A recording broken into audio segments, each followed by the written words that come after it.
adalah teorema nilai rata-rata untuk integral. Ya. Jadi sebenarnya ini satu subbab ini terdiri dari dua topik. Pertama, teorema nilai rata-rata untuk integral.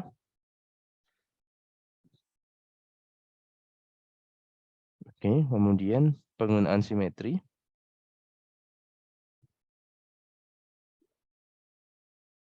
Dan ya jika waktu memungkinkan pengintegralan numerik. Jadi pengintegralan numerik ini cukup panjang ya ini ya, nanti bagian diskusinya di satu subbab. Oke. Yang paling tidak targetnya kita di dua topik yang pertama ini. Pertama kita terlebih dahulu melihat nilai rata-rata ya. Arti dari nilai rata-rata itu apa? Oke. Tentu oke. Nilai rata-rata itu kalau saya punya misalkan n buah bilangan ya. Misal ya atau ya mudahnya saja misalkan kalau di kelas ini ada sebanyak sekian siswa, berapa di kelas kita 60 berapa? 5 ya mungkin ya. Ya, nilai rata-rata bisa saja nilai dari nilai UTS misalnya. Ya, sederhananya berarti ya nilai jumlah keseluruhan nilai UTS dibagi dengan banyaknya mahasiswa. Jadi kalau saya punya n buah bilangan, ya, nilai rata-rata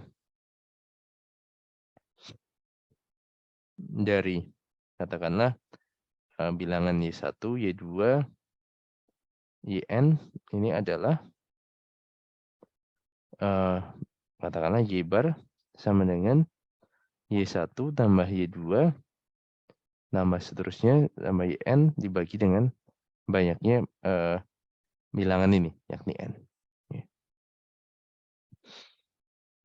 Jadi persisnya jumlah total dibagi banyaknya datanya. Sederhananya seperti itu.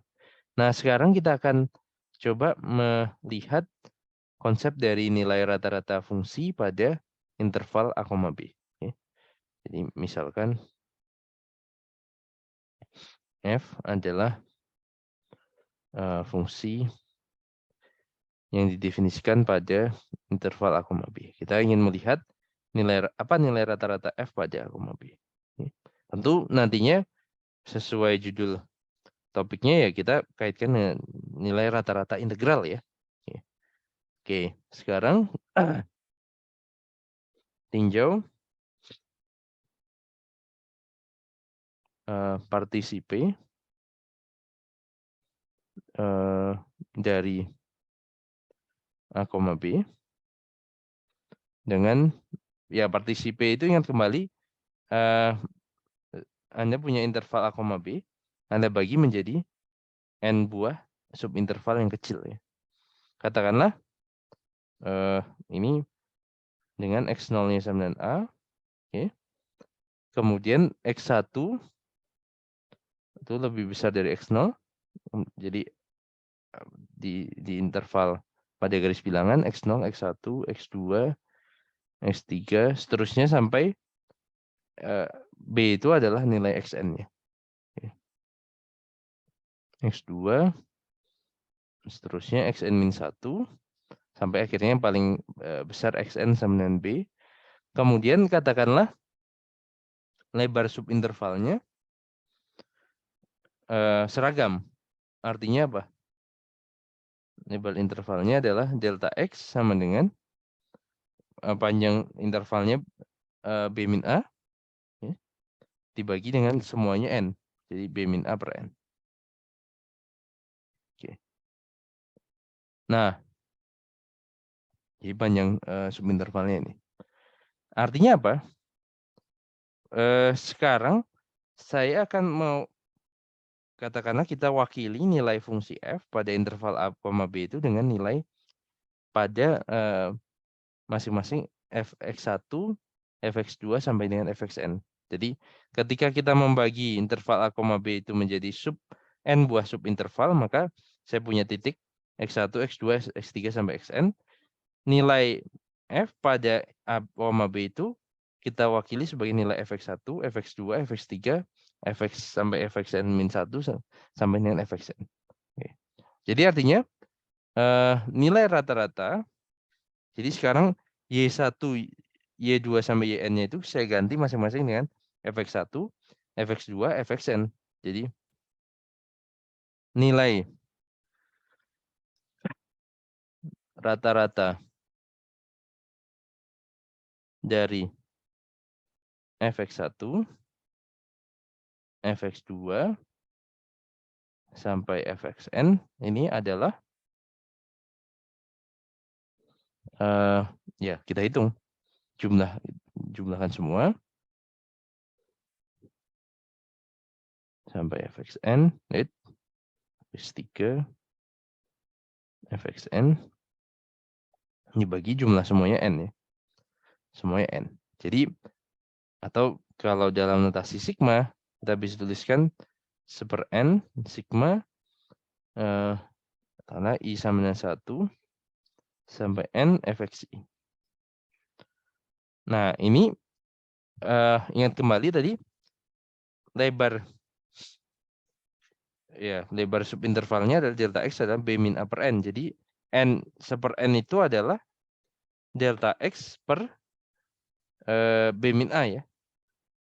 1/n itu adalah delta x per b min a, atau bisa tuliskan ini 1/b min a jumlahan i sama dengan 1 sampai n fxi delta x. Nah, Anda perhatikan bahwa yang sigma yang terakhir ini apa? Ini menyatakan jumlah Riemann dari fungsi f pada a, b. Oke. Jumlah Riemann dari f a, b.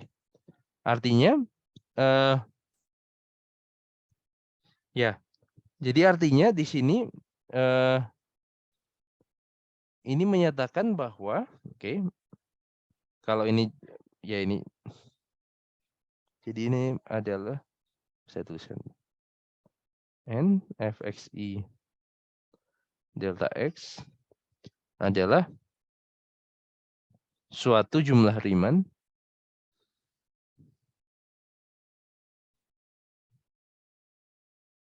f pada a, b ya. Tentu relatif terhadap partisipenya. Jadi relatif terhadap titik yang dipilih ya. Nah, oleh karena itu dari ekspresi ini, ya, kalau kita meninjau fungsi f pada interval a, b, nilai rata-ratanya ya bisa saja ya Anda perhatikan di sini b min a ini menyatakan panjang interval, ini jumlah Riemann, ini menyarankan kita untuk mendefinisikan nilai rata-rata f pada interval a, b sebagai integral a sampai b fx dx dibagi dengan b min a. Jadi jika f terintegralkan pada a, b,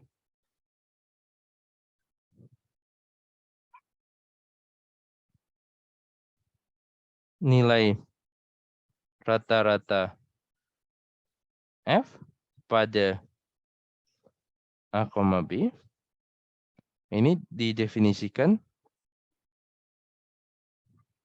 sebagai 1/b min a integral a sampai b fx dx. Definisikan sebagai ini, nilai rata-rata f pada a, b. Jadi nilai rata-rata f singkatnya apa?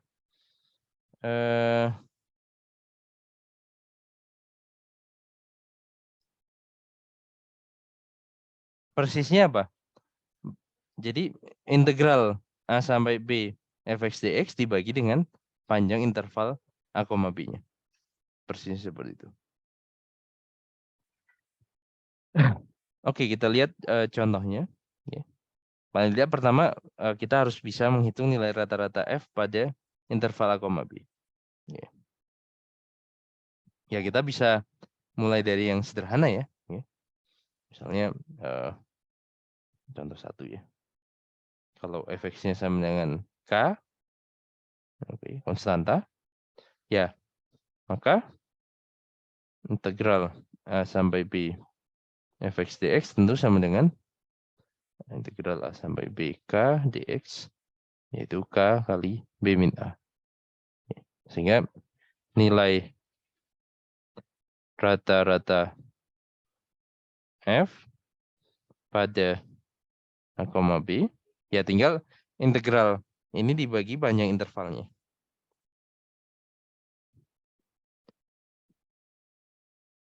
Adalah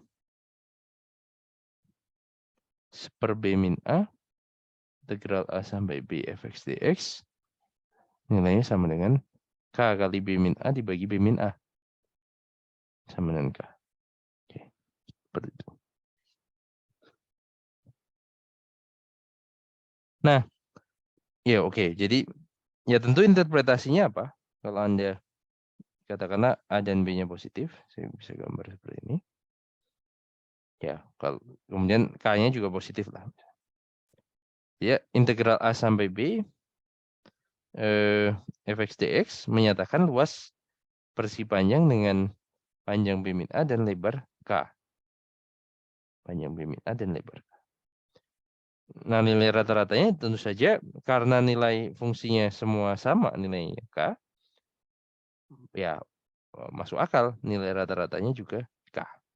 Ya seperti halnya andai kan misalkan nilai UTS Anda sama semua ya. Ya, nilai rata-rata UTS-nya nilai tersebut kalau nilainya sama. Ya, masuk akal ya seperti itu. Nah, oke. Sekarang kita lihat contoh berikutnya ya. Jadi, kalau fungsi konstan itu tidak menarik ya, tidak ada variasi nilai fungsinya, ya rata-ratanya nilai fungsi tersebut. Oke, masuk akal. Contoh berikutnya, misalnya fungsi linear misalkan, fx sama dengan x misalnya. Ya, bisa tinjau di B min A atau secara khusus bisa ditinjau di interval A, B, tapi secara khusus kita tinjau misalkan fx sama dengan x untuk x di interval 0,1 misalnya. Nah, tentu saja integral 0,1 fx dx itu adalah 0,1 x dx, ya Anda hitung nanti turunan dari x yakni x kuadrat per 2 dihitung di 0,1. Di 1 nilainya setengah, di 0 nilainya 0, jadi setengah. Sehingga nilai rata-rata f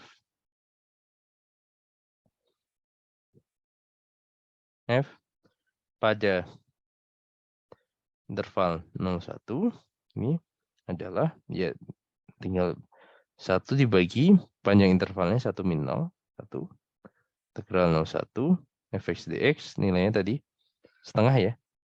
Nilai setengah. Nilai setengah. Oke.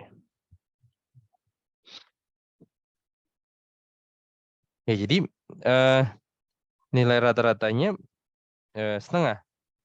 Ya, tentu kita lihat ya interpretasinya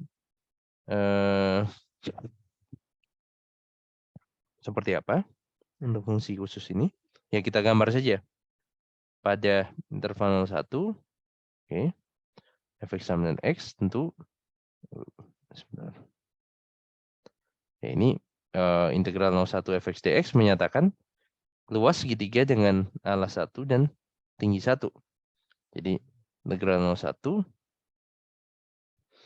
fx dx itu apa? Setengah tadi kan. Nah, dibagi dengan panjang intervalnya juga sama, setengah.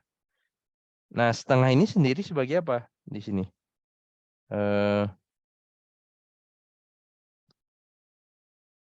Oke. Dalam hal ini setengah kalau saya lihat titik tengah di sini, kemudian lihat di sini. Nah, ya ini menyatakan apa? Lebar dari persegi panjang yang panjangnya 1 dan luasnya setengah. Atau ya sebenarnya sederhananya kalau saya bagi 2 di sini, kemudian Katakanlah yang ini, segitiga ini saya tempelkan ke sini, oke, maka ya luasnya tidak berubah. Meskipun bentuknya luasnya tetap setengah, tapi bentuknya seperti persegi panjang. Nah, nantinya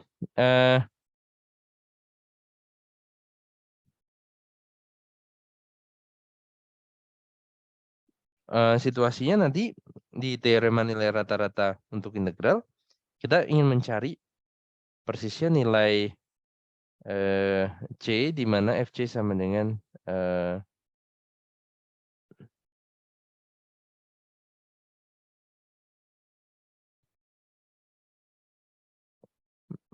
FC sama dengan nilai rata-rata integral. Dalam hal ini persis di setengah ya, seperti itu. Ya.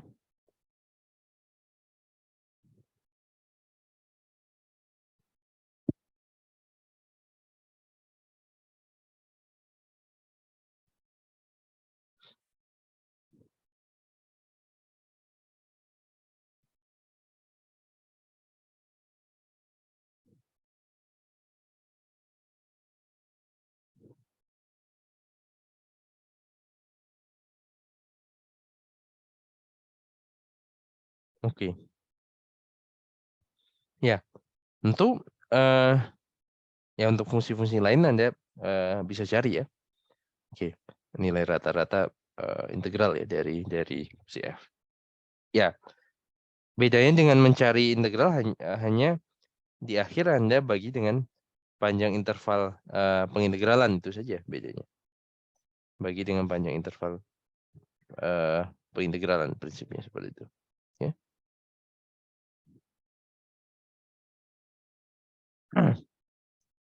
Tentu ketika menghitung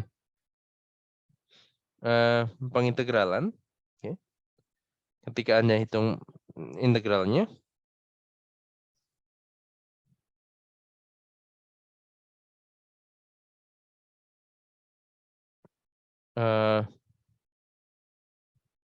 ada beberapa teknik ya, misalnya metode substitusi yang sebelumnya dilakukan, ya integral fungsi trigonometri dan seterusnya ya.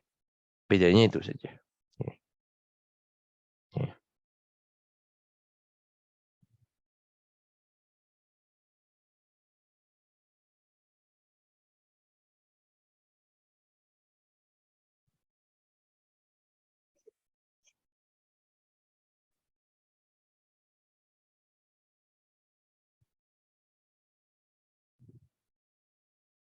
Oke.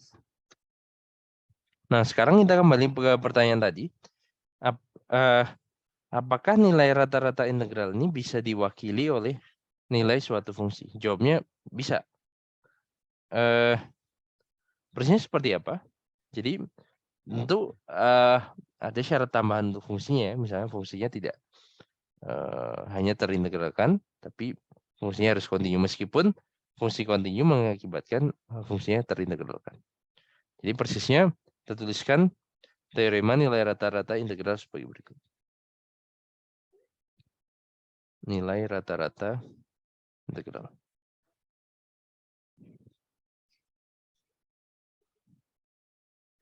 Jadi jika F kontinu,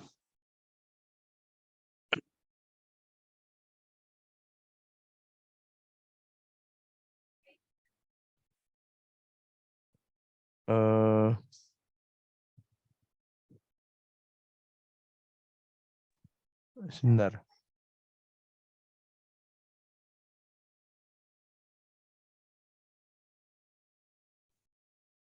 Nah, jadi jika F kontinu pada interval A, B, maka terdapat C di interval A, B, sehingga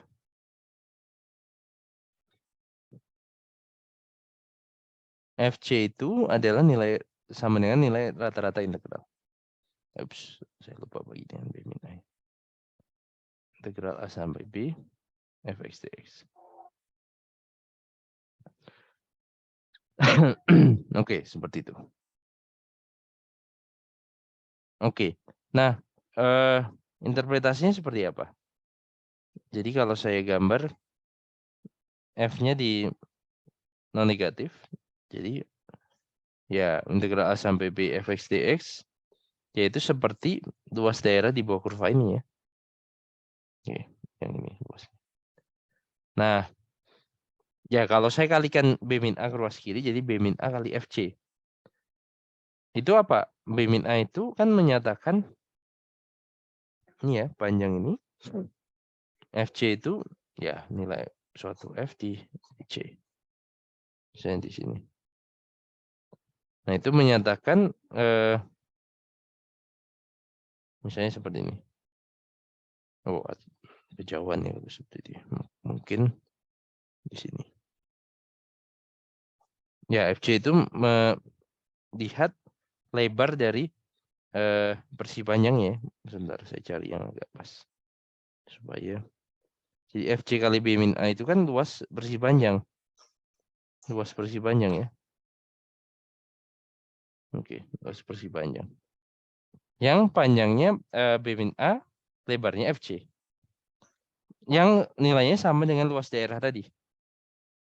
Artinya seperti itu. Atau kalau sehari-hari, Anda misalnya lihat toples garam atau gula gitu ya. Misalnya toples garam atau gula, tapi lihat penampangnya ya. Jadi kan awalnya kan bentuknya tidak beraturan ya. Garam atau gulanya. Atau tepung. Kemudian Anda goyangkan toplesnya. Nanti lama-kelamaan dia akan rata. Akan rata. Ini. Oke. Atasnya. Ya, kalau jadi versi 3 dimensinya ya, tentu saja. Seperti itu. Hampir sama. Nah, jadi nanti kita akan lihat buktinya. Dan juga kita akan lihat bagaimana kita mencari nilai C-nya untuk fungsi tertentu. F tertentu dan A, B yang tertentu. Tentu saja teorema ini menyatakan bahwa adanya nilai C ya yang memenuhi, tapi teorema ini tidak memberitahu kita C-nya yang mana nilainya. Tentu di antara A, B ada yang seperti itu. Tapi masalah mencari nilai C-nya tentu akan sangat bergantung dari rumus fungsi F-nya dan juga interval A, B-nya. Seperti itu. Oke.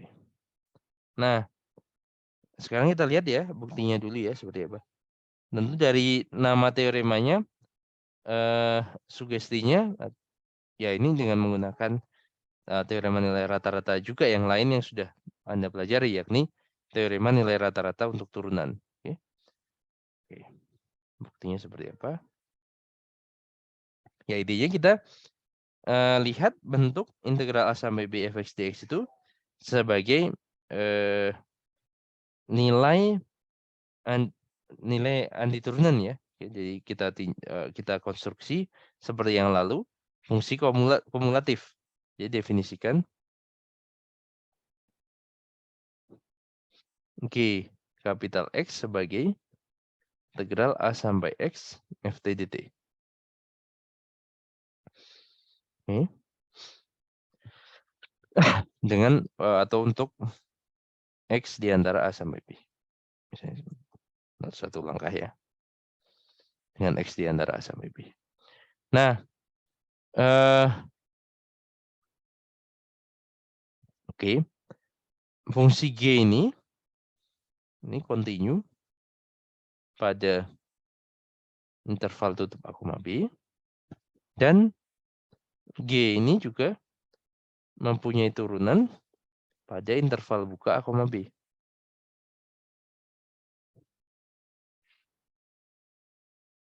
Maka terdapat C di antara A, B sehingga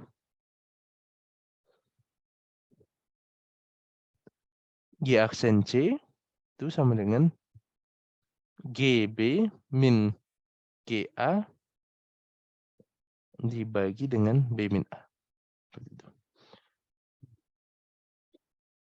Nah, oke. Ya kita dari teorema dasar kalkulus yang pertama, G aksen C itu ya sama dengan FC ya. Jadi Anda perhatikan ddx dari integral A sampai X FT dt itu fx kan. Jadi kalau turunannya dihitung di C ya FC. Oke. Sementara itu dari definisi GA itu kan integral, jadi ini titik ya. Sementara itu GA integral A sampai A F T dt ya nilainya sama dengan 0 ya. Orang integral A sampai A ya. 0 dan GB ya integral sampai A sampai B FT dt ya. Oke. Jadi kalau kita gabungkan FC sama dengan GB-nya integral A sampai B fx dx, GA-nya 0, cukup integral A sampai B fx dx dibagi dengan B min A. Seperti itu buktinya. Oke, ada pertanyaan atau komentar sebelum dilanjutkan? Oke, interpretasi tadi sudah. Nah, sekarang kita cari ya untuk beberapa contoh kita cari nilai C-nya berapa sebagai contoh.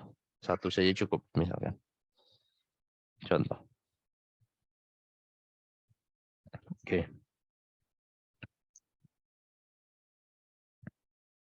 Oke.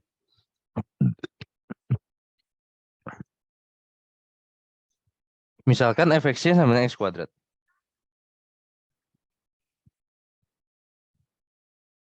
Misalnya fx sama dengan x kuadrat pada interval min 3 sampai 3. Oke, kita tinjau. Jadi nilai rata-rata F apa? Kita hitung dulu.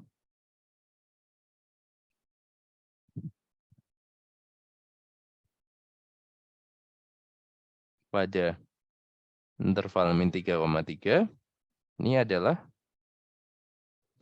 ya, saya hitung panjang interval min 3,3 itu 6 ya. 3 min 3, 6. Jadi integral min 3 sampai 3. Fx-nya x kuadrat. X kuadrat dx. Jadi 1/6. Integral min 3 sampai 3. X kuadrat dx. Kita cari antiturunan dari x kuadrat. X ma 3 per 3. Min 3. 3. Jadi 1/6. 27 pangkat 3. 3 pangkat 3, 27. 27 per 3 min 27 per 3. Jadi semuanya berapa tadi? 9 ya. 9 min 9, 18. 18 dibagi 6, 3. Dibagi 6, 3. Nah, jadi nilai rata-ratanya 3. Sekarang berdasarkan TNR, teorema nilai rata-rata, ada C di min 3,3 sehingga FC sama dengan 3. Artinya apa?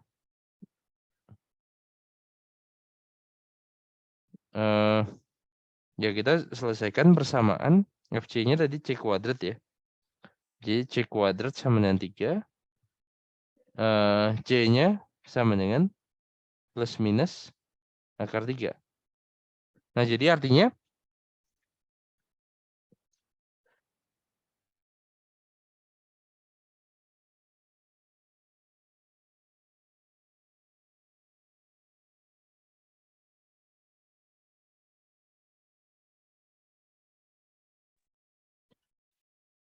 enggak.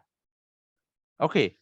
Selanjutnya jadi kalau seperti itu artinya C-nya ada nilai min akar 3 ataupun akar 3 ya. Ya, tentu TNR tadi tidak mengatakan bahwa C-nya hanya 1 ya. Bahwa mengatakan paling tidak ada 1. ya, terdapat itu atau ada itu, bisa 1, bisa 2, bisa lebih, bisa 1 saja. Seperti itu. Oke, C-nya sama dengan akar 3 dan min akar 3. Jadi akar 3 dan minus akar 3 memenuhi teorema nilai rata-rata untuk integral.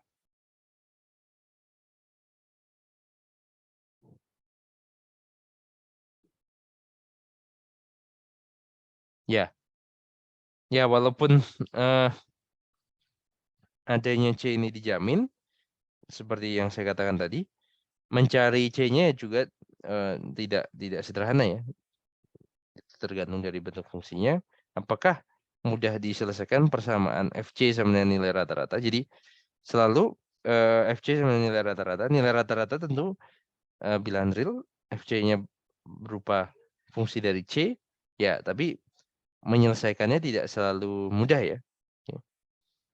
Seperti itu singkatnya seperti mencari inverse-nya ya.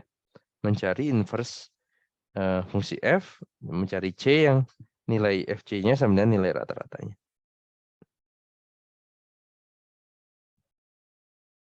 Ya.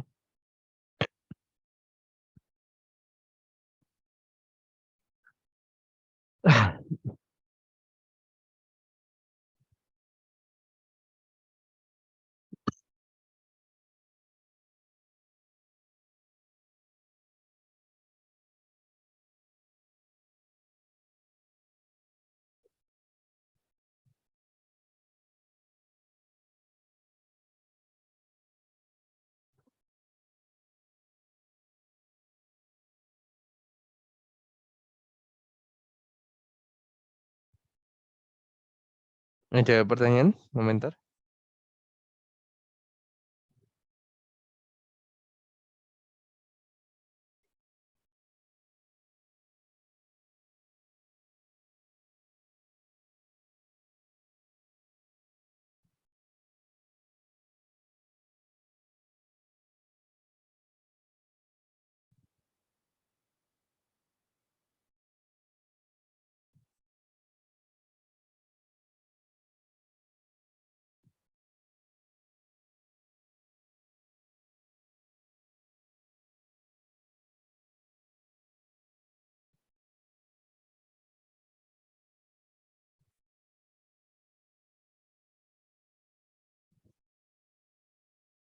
Oke, bila belum ada pertanyaan, kita lanjutkan. Nah, ya tentu Anda bisa lihat ya gambarnya nanti, Anda gambar fx sama dengan x kuadrat. Ya. Misalnya di interval 0 sampai 3 ya misalnya. Min 3 sampai 3. Oke. Luas daerahnya apa? Oke. Kemudian kira-kira ya perkirakan akar 3 min akar 3 itu berapa? Ya. Jadi nanti ya menjadi luas versi panjangnya seperti itu. Ya. Oke. Akar 3-nya. Luas yang kuning sama dengan luas yang hitam itu ya harapannya. Seperti itu. Atau ya prinsipnya yang di luar kurvanya yang itu sama dengan yang di luar versi panjangnya ya. Jumlahnya, jumlah totalnya. Oke, ya tentu untuk contoh soal yang lain ya beda-beda ya. Anda cari nilai, prinsipnya nilai fungsinya menentukan nilai C-nya, ya, walaupun walaupun dengan jaminan fungsi f itu kontinu ya sudah cukup. F kontinu maka ada C sehingga FC sama dengan nilai rata-ratanya. Tapi masalah selanjutnya adalah bagaimana cara memperoleh nilai FC-nya. Itu yang penting. Baik, itu bagian mengenai teorema nilai rata-rata untuk integral. Nah, sekarang kita lanjutkan topik berikutnya mengenai penggunaan simetri.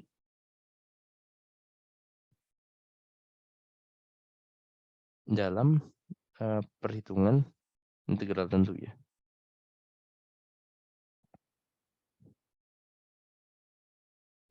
Nah, seperti apa ini? Di sini ya, Anda kalau kata kuncinya simetri ini tentu pernah mempelajarinya di bab 0 ya, terkait dengan fungsi genap dan fungsi ganjil. Oke. Ingat kembali, f disebut fungsi genap jika f min x sama dengan fx. Atau interpretasinya, kalau saya punya grafik y sama dengan fx, oke, maka grafik fungsinya akan simetris terhadap garis simetris ini. Sumbu y ya, terhadap sumbu y ya. Oke, meskipun tidak terlalu mirip. Oke. Nah, kita akan menggunakan sifat ini untuk menghitung integral dari min a sampai a. Tentu secara intuitif, integral min a sampai a, oke, karena kita tinjau fungsi genap ini dari gambarnya, meskipun oke, mungkin saya perbaiki ya gambarnya supaya lebih mirip. Oke. Saya seperti itu. Ya, prinsipnya adalah bagian misalkan saya tandai dengan yang merah ini sama dengan yang biru. Oke. Simetri. Oke, meskipun dari gambar kurang akurat. Nah, nantinya inginnya adalah min a sampai a itu dituliskan integralnya sebagai integral min a sampai 0, 0 sampai a. Atau kalau fungsinya non negatif, interpretasinya sebagai luas daerah ya. Ini luas daerah yang berwarna coklat ini, karena simetrisannya, kan sama dengan luas daerah yang berwarna katakanlah hijau. Di sini. Jadi luas daerah totalnya, yakni integral min a sampai a fx dx ya tentu 2 kali luas daerah yang coklat maupun luas daerah yang hijau. Karena coklat dan hijau sama dijumlahkan di luas daerah yang coklat dan hijau. Ya, artinya di sini integral min a sampai a fx dx akan sama dengan 2 kali integral 0 sampai a fx dx. Nah, prinsipnya ini akan mempermudah perhitungan. Oke. Jadi biasanya kalau saya punya fungsi f, berapa kasus, kalau saya hitung nilai antiturunnya di a dan min a, oke. Nilainya saya hitung 2 kali ya, di a dan sekaligus min a. Ya ini sama saja dihitung di a dan 0, tapi terkadang nilai antiturunan di 0 bisa saja lebih sederhana ya. Dalam beberapa kasus bahkan nilainya 0. Jadi saya cukup menghitung integral dari menghitung nilai antiturunan di a saja. Kemudian saya kalikan dengan 2. Seperti itu. Dalam kasus itu. Ya, tentu ini dari gambar grafik. Sebenarnya mengapa itu hasilnya seperti itu? Ya kita bisa lakukan substitusi ya. Integral min a sampai a fx dx itu sebenarnya adalah integral min a sampai 0 fx dx tambah integral 0 sampai a fx dx. Tentu yang 0 sampai a fx dx ini kita biarkan tetap. Tapi yang min a sampai 0 fx dx ya yang berubah. Kita gunakan substitusi, misalkan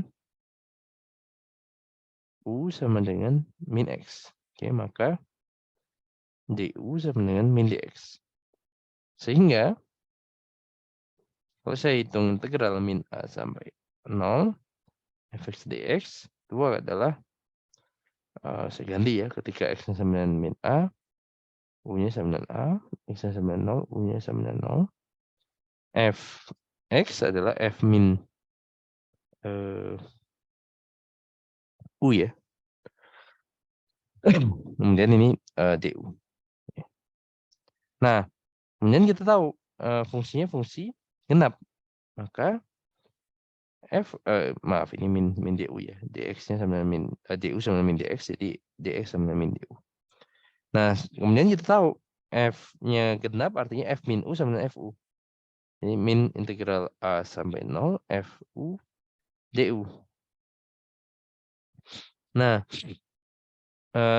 ya kita balik ya urutan pengintegralan ya. A sampai integral A sampai 0 adalah minus integral 0 sampai A. 0 sampai A juga. FU DU.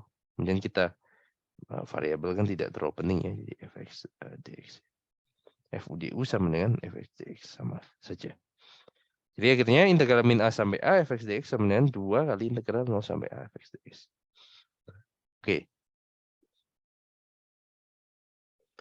Dengan ide yang serupa, okay, kalau saya tinjau fungsi ganjil, f fungsi ganjil, okay, artinya definisinya f min x sama dengan min fx, maka kalau saya gunakan atau saya lihat gambarnya, ya, simetri terhadap, okay, gambarnya gimana ya? Oke, jadi seperti ini ya, simetri terhadap titik asal, okay, dan saya hitung integral min A sampai A, kembali seperti tadi. Interpretasinya apa? Integral 0 sampai A fx dx itu adalah oke, misalnya saya berikan ini. Luas daerah luas ini, daerah ini. Sementara itu integral min A sampai 0 fx dx adalah, saya tinjau ini, negatif luas ini.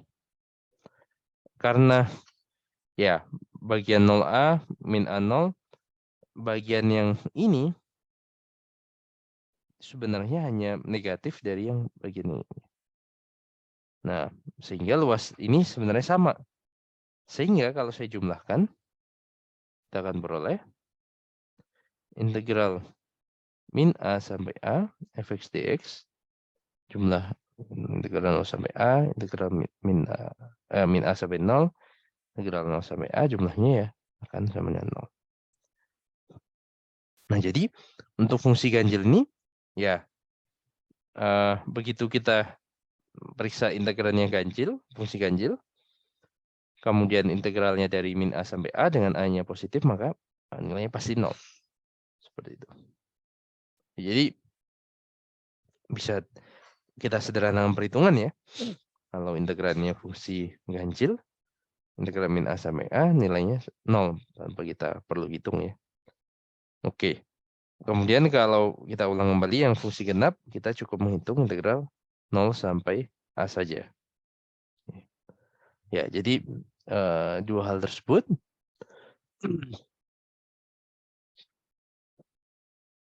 oke. Kita coba ya lihat contohnya ya, misalnya yang sederhana. Ya, meskipun Anda bisa menghitungnya langsung, misalnya min 3 sampai 3 X man 4 dx. Ya, ini kalau kita tahu bahwa fungsi fx sama X man 4 itu fungsi genap. Maka ini sama dengan 2 kali integral 0 sampai 3 X man 4 dx. Jadi sama dengan 2 kali turun dari X man 4 X pangkat 5 per 5 dihitung di 0 dan 3. Jadi 2 kali 3 pangkat 5 per 5. Di X sama dengan 0 nilainya ya langsung 0. Tidak pengaruh seperti itu. Oke. Ya, ini Anda perhatikan baru ya sederhana saja ya menyederhanakan perhitungannya, paling tidak kita tidak perlu menghitung anti turunan di min A.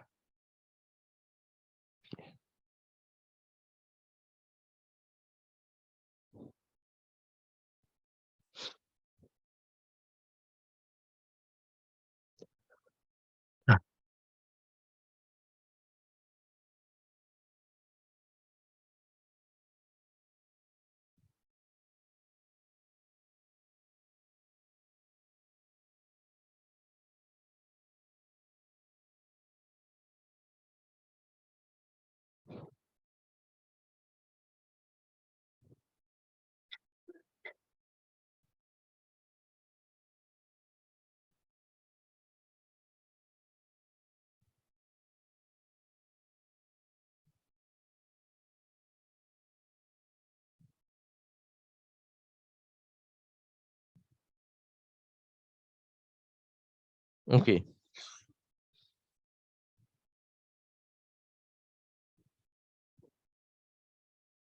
Bisa ya? Nah kalau fungsi, ganjil seperti apa? Fungsi genap ya, fungsi ganjil ya, misalnya min 3 sampai 3, X pangkat 5 dx, ya ini karena sama 0 karena fx sama dengan X pangkat 5 adalah fungsi genap, fungsi ganjil. Langsung saja. Ya tentu Anda bisa, menghitung juga ya. Oke. Integral X pangkat 5 kan 1/6 X pangkat 6. Substitusi di 3 dan min 3 nilai sama, selisihnya ya jadi 0. Seperti itu.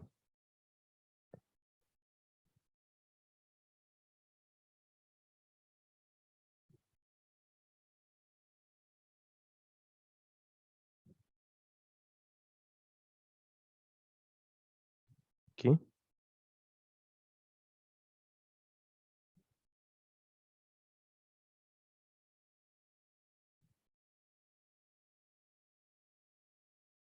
Oke.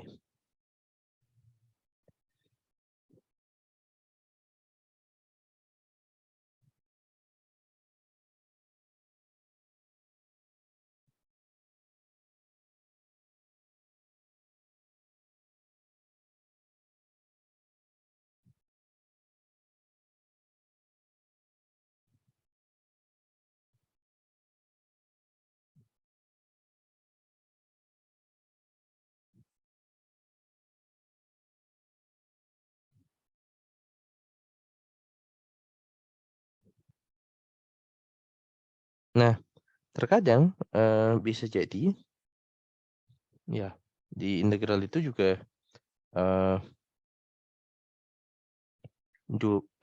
tidak hanya benar-benar, genap dan ganjil ya, misalnya jumlah dari keduanya ya, misalnya, katakanlah integral misalnya ini 1 sampai 1 mutlak X, misalkan, kemudian, plus X pangkat 7 misalnya, tambah X kuadrat dx. Nilainya apa? Nah, ya ini kita, pecah menjadi atau tuliskan sebagai penjumlahan 3 integral ya. Min 1 mutlak X dx tambah min 1 X pangkat 7 dx dan integral min 1 X kuadrat dx. Nah, kita lihat, yang mana yang ganjil, yang mana yang genap. Fungsi ganjil yang mana yang fungsi genap. Misalnya yang, di sini X pangkat 7 yang ganjil ya. Jadi nilai ini, pastinya 0 ya, tinggal yang dua yang lain. Karena mutlak X dan X kuadrat keduanya, genap. Jadi 2 integral 01 mutlak X dx tambah 2 kali integral 01 X kuadrat dx. Nah, oke. Nah sekarang karena X-nya, positif, mutlak X ya nilainya sama dengan X ya. Jadi ini sama dengan 2 kali X kuadrat per 2 dihitung di 01, itu tambah 0 tadi 2 kali, X pangkat 3 per 3 dihitung di 01 juga. Jadi 2 kali setengah tambah 2 kali sepertiga. Sama dengan 1, 2 per 3 nilainya. Ya, seperti itu, contohnya. Ya, variasi yang lain adalah, oke saya simpan dulu tulisan lawan tulisnya. Oke. Variasi lain, misalnya, ya bisa jadi, bentuknya cukup rumit ya. Misalnya, integral min pi sampai pi, misalkan cos X tambah X pangkat 7 sin, oh, sebentar, salah, pangkatnya salah. X pangkat 8 sin pangkat 3X dx. Nah, misalnya menghitung integralnya. Nah, Anda perhatikan, seperti tadi tekniknya, kita bisa teruskan menjadi jumlah dua integral min pi sampai pi cos x dx. Yang satunya integral min pi sampai pi x pangkat 8 sin x pangkat 3 atau sin pangkat 3 x dx. Nah, Anda perhatikan bahwa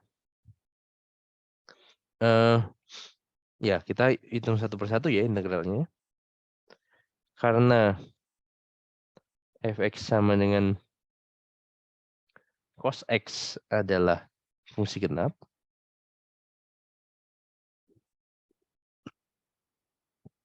maka integral dari min pi sampai pi cos x dx ya cukup dihitung 2 kali integral 0 sampai pi cos x dx.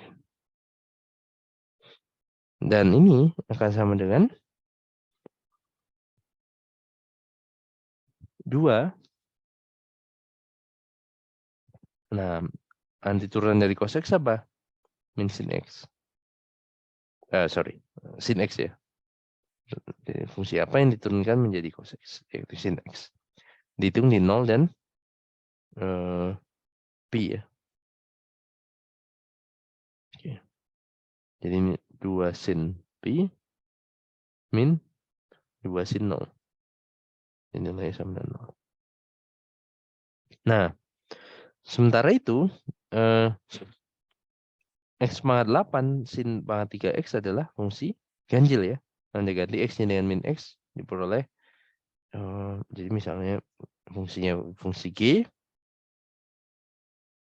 karena gx sama dengan x pangkat 8 sin x dipangkatkan 3 adalah fungsi ganjil. Maka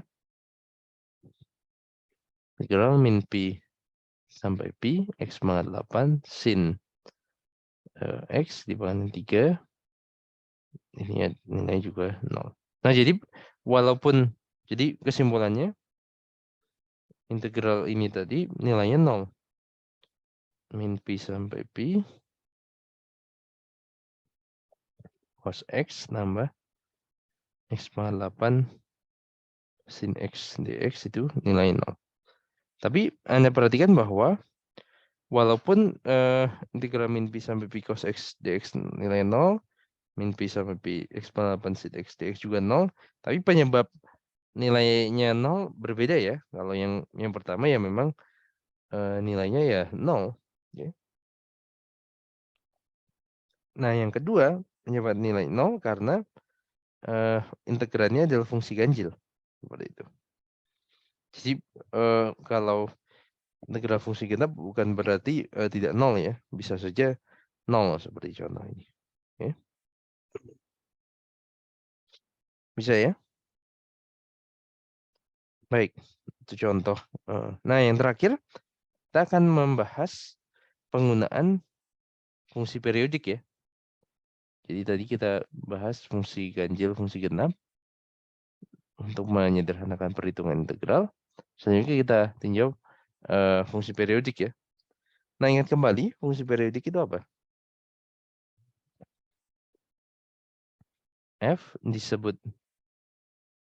Fungsi f disebut periodik jika ada bilangan p, real p, sehingga f x tambah p sama dengan fx untuk setiap xt.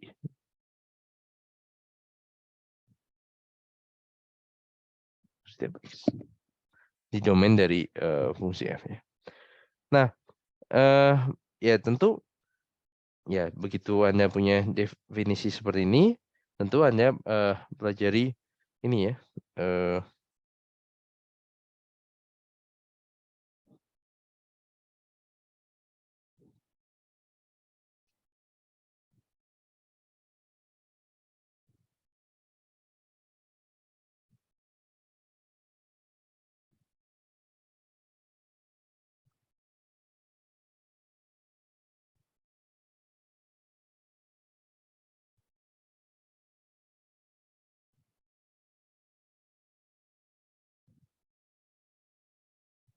Oke, jadi Anda cari contohnya ya, yang mudah apa?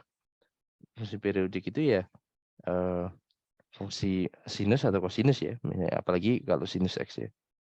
Sederhana. Oke, sebentar. Dari grafiknya seperti ini ya misalnya. Oke. Periodenya 2pi ya.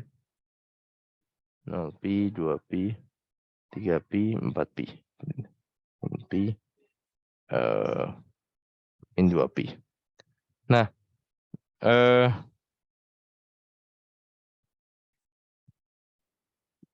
ya. Jadi ini Y sama sin X. Y sama fx sama sin X. Ini fungsi periodik dengan periode 2pi. Nah,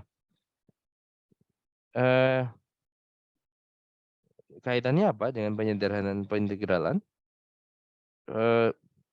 Bahwa kalau saya tinjau misalnya pada interval A, B, ya, misalnya pada suatu interval A, B, kemudian saya ingin geser pengintegralan sejauh pi, jadi batas sejauh periodenya dalam hal 2pi, saya bisa sama saja nilai integralnya. Jadi artinya kalau saya tinjau integral dari 0 sampai pi, ya itu tentu saja sama saja nanti dengan integral dari 2pi sampai 3pi misalnya.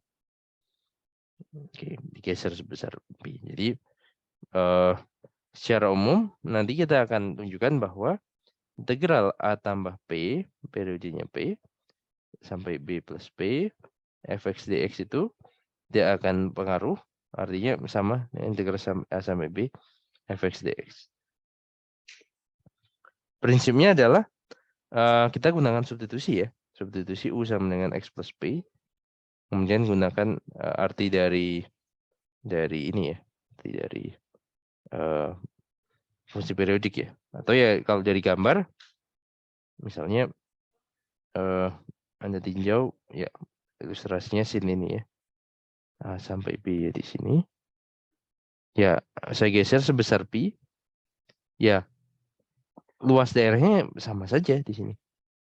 Karena prinsipnya seolah-olah grafik fungsi Y sama dengan fx di atas interval A, B dan di atas A plus B, B plus P itu ya kembarannya itu aja ya, sama-sama itu. Lebarnya tetap panjang interval A, B, B min A. Tapi ya ini hanya saya geser ke kembarannya seperti itu. Atau cloningnya. Ya. Oke, nah mungkin terakhir saya akan berikan contoh terkait dengan penyederhanaan perhitungan ini. Misalnya fungsi yang ingin diterapkan adalah mutlak sin X. Nah ini hati-hati, walaupun sin X periodenya 2pi, mutlak sin X periodenya pi. Kenapa? Ya misalnya kita ingin meninjau katakanlah integral dari 0 sampai 4pi fx dx. Ya, jadi kita tinjau sebelum kita hitung, kita lihat gambar grafik fungsinya pada interval 0 sampai 4pi. Oke, jadi 2pi, misalnya saya rapikan dulu ya. 3pi, 4pi misalnya. X, Y. Nah, kalau grafik sin X kan seperti ini ya. Oke, meskipun kurang rapi. Nah, tapi mutlak sin X artinya mutlak sin X itu bagian di bawah sumbu X saya pindahkan ke atau cerminkan ke atas dengan sumbu X. Jadi artinya mutlak sin X ya grafiknya akan seperti ini. Hapus dulu. Jadi yang bagian yang di atas sumbu X tetap. Ya. Yang di bawah tadi dicerminkan seperti ini.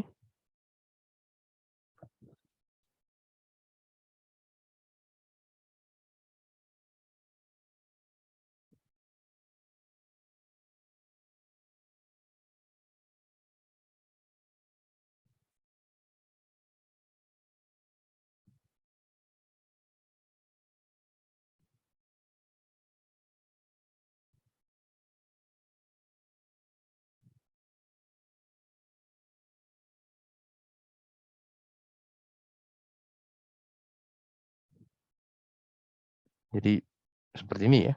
Nah, jadi Anda perhatikan bahwa ada 4 kopi ya. 4 kopi dari integral 0 sampai pi dari mutlak sin x dx ini ya. Nah, ya, ini kalau dari gambar jadi artinya luas integral 0 sampai pi fx dx itu sama saja dengan 4 kali luas yang dari 0 sampai pi saja. Cukup menghitungnya seperti itu. Di integral di fx berperiode pi, maka ya saya hitung perhitungan yang detailnya dulu, nanti kita lihat interpretasinya. Integral 0 sampai 4pi fx dx itu ya saya hitung 0 sampai pi sekali, kemudian pi sampai 2pi fx dx sama 2pi sampai 3pi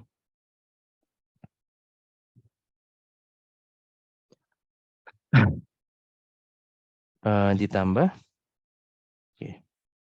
3pi sampai 4pi fx dx.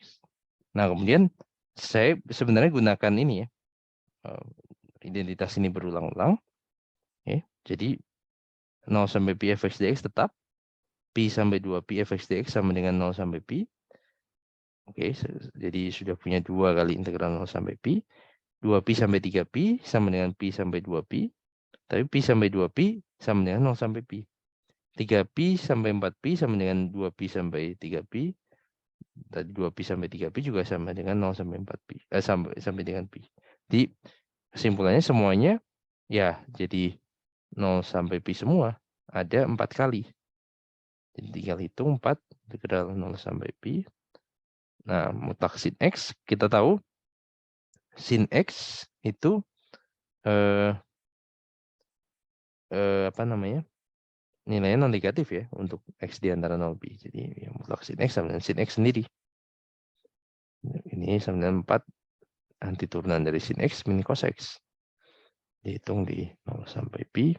Di 4 min cos pi. 4 kali min cos pi. Plus cos 0. Cos pi nilai min 1. Min cos pi nilainya 1. Cos 0 nilainya 1. 4 kali 2 nilainya 8. Seperti itu. Jadi integral 0 sampai 4pi fx dx nilainya sama dengan 8. Oke. Nah, jadi oke, seperti itu.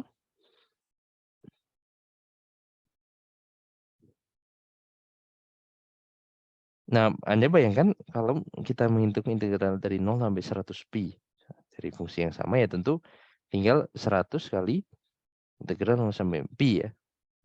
Nah, jadi sifat periodik ini sangat berguna untuk menyederhanakan perhitungan ya. Perhitungan awalnya panjang, kita cukup melihat suatu bagian yang kecil dari fungsinya di satu interval. Dan bagian yang lain itu sebenarnya hanya cloningnya saja atau kembarannya saja. Sehingga ada berapa banyak cloning dikali integral yang intinya. Fokusnya di mana. Nah, tentu konsep ini, keperiodikan ini penting nanti kalau ketika Anda belajar